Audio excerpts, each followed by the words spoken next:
ఓం శ్రీ గురుభ్యో నమః.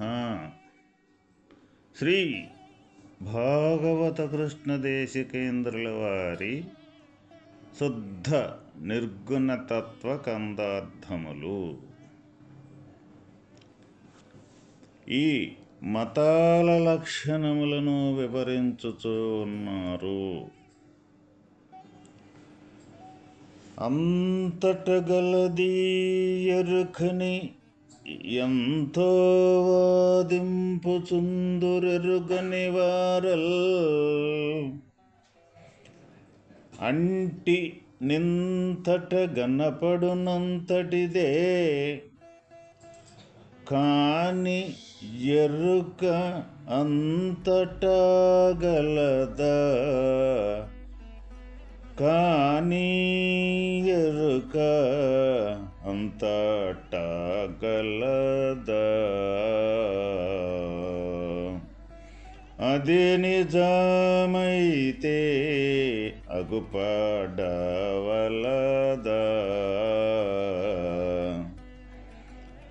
అంతటా గలదొక్క చలమే కానెరుక, అంతటా గలదొక్క చలమే కానెరుక, నంతటా గలదాని అనరాదు వినరాదు, అంతటా గలదా.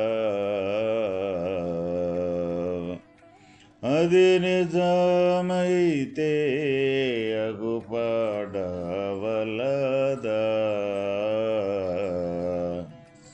నాయనా శిష్య, ఈ లోకములో కొంతమంది అజ్ఞానులైన కొందరు ఎరుక అంతటను వ్యాపించి ఉన్నదని వాదింతురు. కానీ అది అంతటను వ్యాపించి ఉండదు. ఒకచోట కనిపించుచు మరి ఒక చోట కనిపించని ఎరుక అంతటా ఉన్నదనుట ఎట్లు? అది అంతటా వ్యాపించి ఉన్నమాట నిజమైతే దాని వ్యాపకం అందరికీ తెలియవలేను కదా. అట్లు ఎవరికీ తెలియుట లేదు. సర్వకాలములయందు, సర్వదేశములయందు, సర్వ వస్తువులయందు నిండి నివిడీకృతమయ్యున్న అచల పరిపూర్ణ బ్రహ్మము యొక్కటియే అంతటా వ్యాపించి ఉన్నది. ఎరుక అంతటను వ్యాపించి ఉన్నదని అనరాదు. ఇతరులు చెప్పినను ఆ మాటలు వినరాదు. అంతటా ఉన్నది అచలము, అంతటా లేనిదే అక్షరమెరుక అని తెలుసుకొనుము. నాయన శిష్య, ఈ లోకములో కొంతమంది అజ్ఞానులైన వారు కొందరు ఎరుక అంతటను వ్యాపించి ఉన్నదని వాదించుచూ ఉన్నారు. కానీ అది అంతటను వ్యాపించి ఉండదు. ఒకచోట కనిపించుచు మరి ఒక చోట కనిపించని ఎరుక అంతటా ఉన్నదనుట ఎట్లు? అది అంతటా వ్యాపించి ఉన్నమాట నిజమైతే దాని వ్యాపకం అందరికీ తెలియవలెను కదా. లోకములో కొందరు ఈ జ్ఞానము ఎరుక అంతటా కలదని అనుకొనుచుంటూ ఉన్నారు ఆయన అని కూడా వాదించుతూ ఉంటుంటారు. కానీ అది అంతటను వ్యాపించి ఉండేటట్లయితే మరి ఒక చోట కనిపించుచు మరి ఒక చోట కనిపించక ఉంటూ ఉన్నది అంతటా ఉన్నదనే దానికి ఏ విధమైన తార్కాణము లేదు కదా. అంటే ఈ జ్ఞానస్వరూపమైన యొక్క ఎరుక మనలో ఈ దేహములో ఈ గుర్తెరిగే యొక్క జ్ఞానము ఎరుక ఏదైతే ఉన్నదో అది అంతటా గలదని మనకే కొంతమంది ఈ సాధనా ప్రక్రియలో ఈ దైవ మార్గములో ప్రయాణం చేసేవాళ్ళు కొంతమంది అది అంతటా గలదని అంటూ ఉంటారు. వారి మాట నిజమైతే మరి అంతటా కలదు అన్నప్పుడు మరి ఒకచోట కనిపించి ఒకచోట కనపడక మరి ఉండ విధానం అయితే అంతటా కలదు అని మనం ఏ విధంగా దాన్ని నమ్మవచ్చు? మరి ఎక్కడా కనిపించటం లేదు, ఎక్కడా కనిపించుతూ ఉన్నది అన్న విషయానికి వచ్చినప్పుడు ఇప్పుడు మనకి ఏదైతే ఈ ఇంద్రియాదులలో ఈ శబ్ద స్పర్శ రూప రసగంధాలైన జ్ఞానేంద్రియములకి తన్మాత్రలుగా ఉన్నవో ఆ తన్మాత్రలే ఇక్కడ శబ్ద స్పర్శ రూప రసగంధ. అయితే ఎప్పుడైతే మనము ఒక శబ్దాన్ని చెవుల ద్వారా వినేటప్పుడు ఆ శబ్దం విన్నంతసేపు మనకి ఆ శబ్దం అనేది గోచరమవుతూ ఉంటుంది. తర్వాత ఆ శబ్దం అనేది ఆగిన తర్వాత అక్కడ నిశ్శబ్దం అనేది చోటు చేసుకోవటం ఉంటుంది.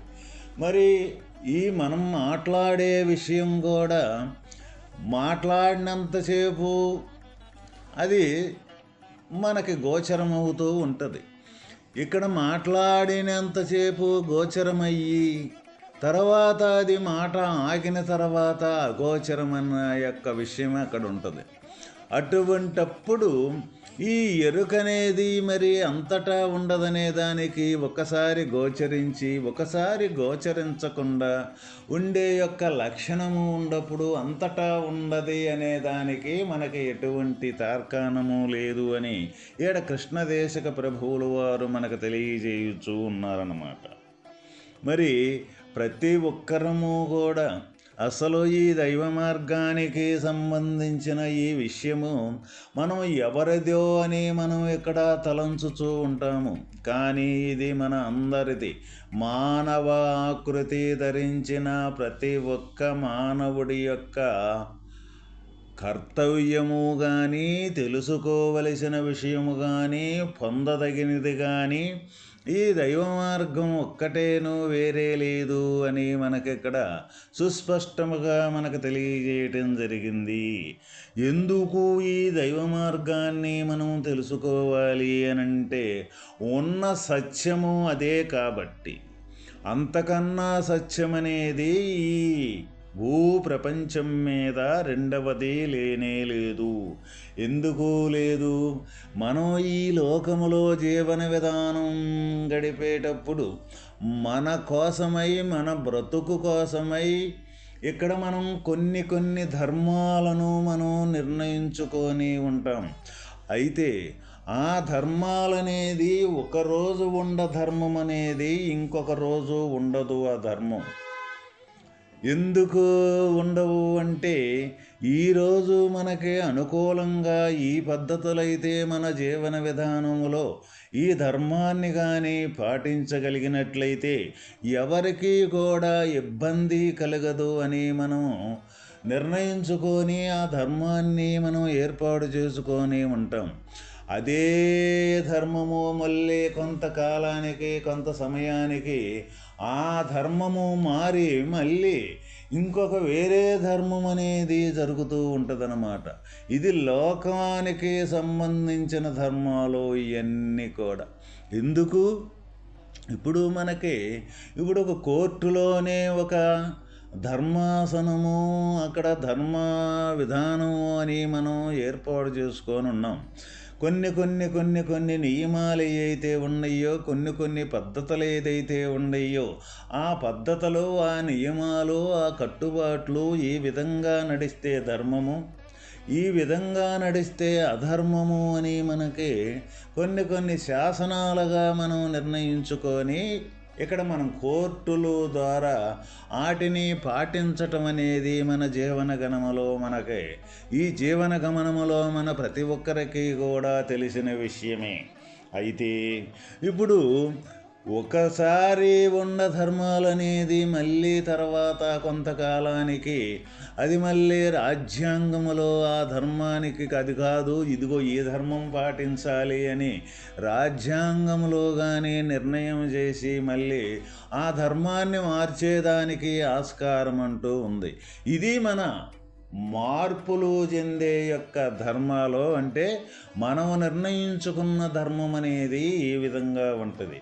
అయితే ఇక్కడ భగవంతుని ధర్మము, భగవంతుని యొక్క సత్యము అది ఎప్పటికీ మారేది కాదు, ఒకరు మార్చేది కాదు.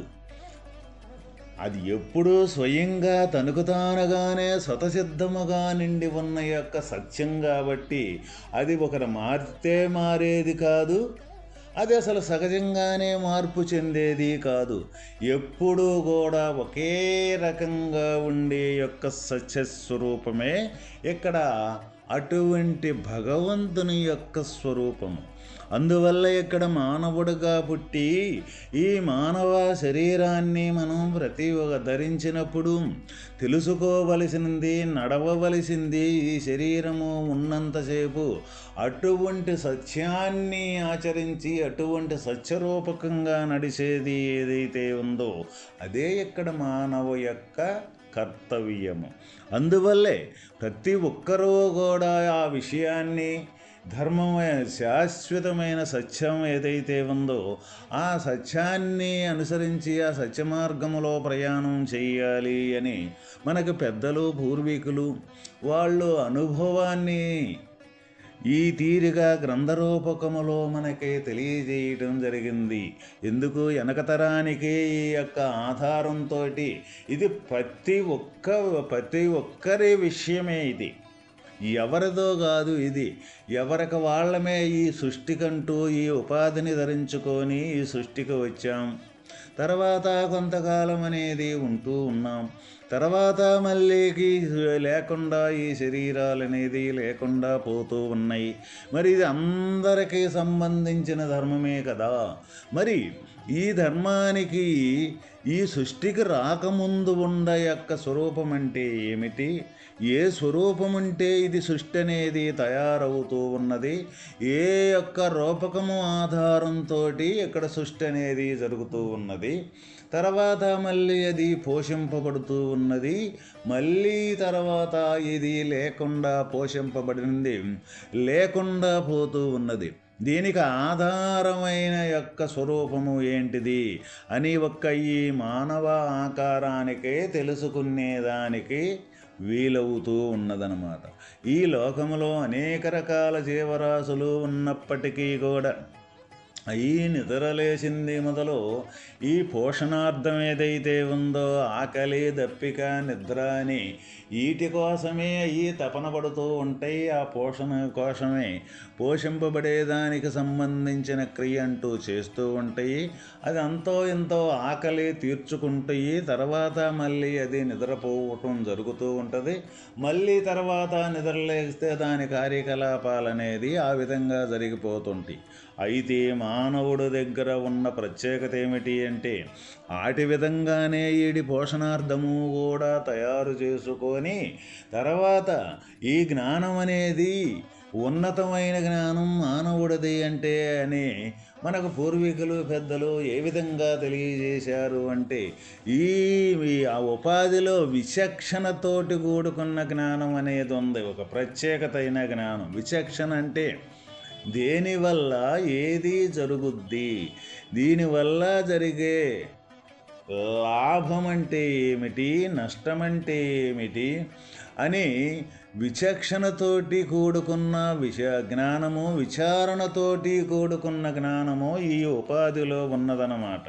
అయితే ఆ ఉపాధిలో ఉన్న ఈ విచక్షణ విచారణతో కూడుకున్న జ్ఞానము మనకి పూర్వీకులు ఋషులు మనకి దేనికోసం ఉపయోగపెట్టమన్నారు ఈ జ్ఞానాన్ని అంటే, ఏ సత్యస్వరూపమైన భగవంతుని యొక్క స్వరూపమైతే ఉన్నదో ఆ స్వరూపాన్ని తెలుసుకునేదానికి, ఆ స్వరూపమే ఈ సృష్టికి ఆధారమైన స్వరూపము అని ఆ స్వరూపములో తెలుసుకొని ఆ స్వరూపంగా మారిపోయేదానికి సంబంధించిన జ్ఞానం అనేది ఈ శరీరంలో ఉన్నది అని మనకు తెలియజేయటం జరిగిందనమాట.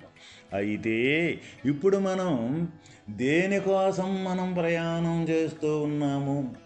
అన్ని జీవరాశుల వల్లే మనం కూడా ఆకలి దప్పులు తీర్చుకునేదానికోసం, కొంతకాలం వాటి వల్లే జీవించి ఉపాధుల్ని వదిలి వెళ్ళేదానికోసమే జీవిస్తూ ఉన్నామా? మన జ్ఞానాన్ని దానికోసము ఉపయోగపెడుతూ ఉన్నామా?